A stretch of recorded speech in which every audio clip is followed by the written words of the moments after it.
그들이 떠난 후에 주의 사자가 요셉에게 현몽하여 이르되 헤롯이 아기를 찾아 죽이려 하니 일어나 아기와 그의 어머니를 데리고 애굽으로 피하여 내가 네게 이르기까지 거기 있으라. 요셉이 일어나서 밤에 아기와 그의 어머니를 데리고 애굽으로 떠나가 헤롯이 죽기까지 거기 있었으니 이는 주께서 선지자를 통하여 말씀하신 바 애굽으로부터 내 아들을 불렀다.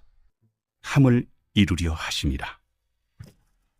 이에 헤롯이 박사들에게 속은 줄 알고 심히 노하여 사람을 보내어 베들레헴과 그 모든 지경 안에 있는 산의 아이를 박사들에게 자세히 알아본 그때를 기준하여 2살부터 그 아래로 다 죽이니 이에 선지자 예레미야를 통하여 말씀하신 바 라마에서 슬퍼하며 크게 통곡하는 소리가 들리니 라헬이 그 자식을 위하여 애곡하는 것이라. 그가 자식이 없으므로 위로받기를 거절하였도다. 함이 이루어졌느니라. 헤롯이 죽은 후에 주의 사자가 애굽에서 요셉에게 현몽하여 일어나 아기와 그의 어머니를 데리고 이스라엘 땅으로 가라. 아기의 목숨을 찾던 자들이 죽었느니라. 요셉이 일어나 아기와 그의 어머니를 데리고 이스라엘 땅으로 들어가니라. 그러나 아켈라오가 그의 아버지 헤롯을 이어 유대의 임금됨을 듣고 거기로 가기를 무서워하더니 꿈에 지시하심을 받아 갈릴리 지방으로 떠나가 나사렛이랑 동네에 가서 사니 이는 선지자로 하신 말씀에 나사렛 사람이라 칭하리라. 하심을 이루려 함이로라. 1812년 결혼 직후 선교지로 떠난 아도니람 저드슨과 아내 앤은 미국 최초의 해외 선교사였습니다. 그들의 목적지는 인도였는데 영국 동인도 회사가 외국 선교사 추방 명령을 내리면서 입국이 거부됐죠. 하나님은 이를 통해서 그들을 버마, 즉 미얀마로 인도하셨는데요. 그곳에서 저드슨은 39년 동안 복음을 전하며 버마어 성경을 완역했고 오늘날 미얀마 교회의 기초를 놓았습니다. 그의 인생은 사람의 마음에는 많은 계획이 있어도 오직 여호와의 뜻만이 완전히 서리라 라는 잠언 19장 21절의 말씀을 증명하고 있습니다.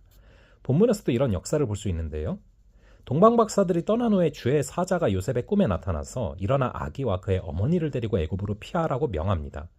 요셉은 주저하지 않고 그 말씀에 순종해서 애굽으로 내려가죠. 이 즉각적인 순종은 아기 예수님을 헤롯의 칼날로부터 지키는 통로가 됩니다. 마태는 이 사건을 구약 예언의 성취로 해석하죠. 내 아들을 애굽에서 불러냈거늘. 이처럼 예수님의 애굽 피신과 귀환은 구약 이스라엘의 출애굽 역사를 완성하고 예수님이 참된 이스라엘이자 사탄의 세력과 사망을 이기시는 구원자이시다라는 것을 잘 보여줍니다. 동방박사들에게 속은 것을 안 헤롯은 극도로 분노해서 베들레헴과 그 주변의 2살 이하 산의 아이들을 모두 죽이라는 잔혹한 명령을 내리죠. 이것은 역사상 가장 비극적인 폭력 중에 하나였지만 하나님의 구원 계획은 그 어떤 인간의 폭력과 방해로도 꺾이지 않았습니다. 마태는 이 참혹한 사건조차 예레미야 31장 15절의 예언, 즉 라마에서 라헬이 자식 때문에 애곡하는 소리가 성취되는 통로가 되었다고 말합니다. 역사는 슬픔과 통곡으로 뒤덮였지만 하나님은 그 속에서도 예수님을 보호하시고 구원의 역사를 멈추지 않고 계시는 것이죠. 하나님이 아기 예수님을 보호하셨듯 오늘 우리도 시험 가운데 피할 길을 예비하시며 가장 안전한 길로 인도하십니다.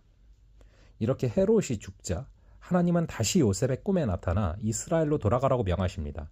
요셉은 바로 일어나 이스라엘로 돌아갔지만 헤롯의 아들 아켈라오가 유대를 다스린다는 소식을 듣고서 다시 두려워합니다. 그러자 하나님은 갈릴리 지방 곧 나사렛으로 인도하시죠. 그렇게 예수님은 나사렛에 정착해서 나사렛 사람이라고 불리게 됩니다. 그런데 나사렛은 멸시받던 동네였죠. 나사렛에서 무슨 선한 게 날 수 있겠느냐라는 말처럼 조롱과 멸시의 상징이었습니다. 후에 유대인들은 기독교인을 나사렛 이단이라고 부르기도 했죠. 그러나 하나님은 그 멸시받는 이름 속에서 구원의 역사를 이루시고 있는 것입니다. 예수님은 잘린 다윗의 줄기에서 나온 새싹처럼 세상이 천하게 여기는 환경에서 자라난 참된 왕이십니다. 이는 그는 멸시를 받아 사람들에게 버림받았으며 라는 이사야서 53장 3절의 말씀, 즉 구약 선지자들이 예언한 메시아의 고난과 겸손을 성취하는 놀라운 길이었음을 기억하시기 바랍니다. 이렇게 예수님은 가장 낮은 자리에서 겸손의 왕으로 오셨습니다. 이 겸손은 우리가 본받아야 할 헌신의 본이 되는 것이죠. 사랑하는 성도 여러분, 우리의 계획이 예상치 못한 난관에 부딪히거나 삶이 이해할 수 없는 슬픔, 헤롯의 폭력 같은 혹은 나사렛의 멸시 같은 조롱으로 뒤덮일 때에도 두려워하지 마시기 바랍니다.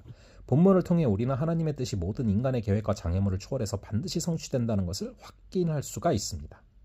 하나님은 꿈과 말씀을 통해 가장 선한 길로 인도하시고 그분의 뜻이 완전히 설 때까지 우리를 보호하십니다. 오늘도 주님 말씀하실 때 요셉처럼 즉각적으로 일어나 그 부르심의 자리에서 순종하여 달려가시기를 주님의 이름으로 축원합니다. 잠시 기도하겠습니다. 아버지 하나님, 오늘 말씀을 통하여서 사람의 마음에는 많은 계획이 있어도 오직 여호와의 뜻이 완전히 서게 됨을 믿게 하시니 너무나 감사합니다. 피난을 명하신 하나님, 인간의 폭력에도 뜻을 이루시는 하나님, 그 하나님이 우리의 하나님이요 꿈으로까지 귀환을 명하시는 하나님이심을 잊지 말고 우리가 겸손하게 걸어가는 귀한 하루 되게 하여 주시옵소서. 예상치 못한 난관에 부딪히거나 삶이 이해할 수 없는 슬픔이나 조롱으로 뒤덮일 때에도 두려워하지 말게 하시고 하나님의 뜻이 반드시 성취됨을 믿고 승리하는 하루가 되게 하여 주시옵소서. 감사드리옵고 이 모든 말씀 우리 주 예수 그리스도의 이름으로 기도합니다. 아멘. 그럼 또 다음번에 뵙도록 하겠습니다.